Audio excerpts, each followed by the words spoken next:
to start with that, because when we talk about burnout, um, burnout, as I see it, is a spectrum. It's not like I'm burned out or I'm not burned out. It's a spectrum. How burned There's out are you? relative degrees. Right. How burned out are you? And so the way I see it is like sometimes we've got to go. We've got to grind. We've got to push it. It's hard. It sucks. We don't want to do it forever. We feel like we're burning out and we just got to like do it.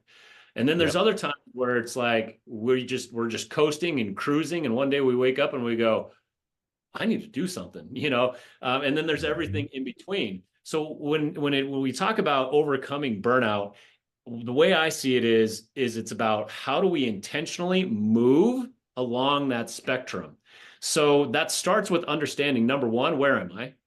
Am I burned out or am I being lazy, for lack of a better term? It's not the right word, but where am I on the spectrum? And then what do I need to do to move along that spectrum? And so if I'm super burned out and I'm super stressed and whatever, okay, great, that's where I'm at. Then it comes down to analyzation, like what's happening in my life, what's working that I need to keep doing, what's not working, what's frustrating me. Am I frustrated for the right reasons?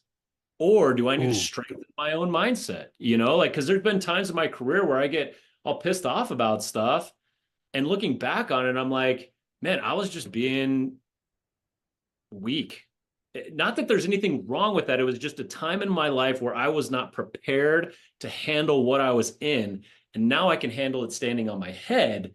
So, having changed my mindset at that time in my life when I was feeling overwhelmed, if I could have changed my mindset, I might have been able to overcome that burnout just in a simple change in the way that I'm thinking about the situation or the world. So it's a broad question, but once again, it's just how do we Mm. find ways to move along that spectrum so that we can grind. Like right now, I'm in grind time. And I have to So am remind I. myself, hey, you're in grind time and it's okay. Go grind. And eventually it's not going to be like Hmm. that forever. So that's kind of how I deal with it these days, at least. You know, what you just the process or the path that you've taken from saying mindset is everything. It's a learned behavior, which I could not agree more with.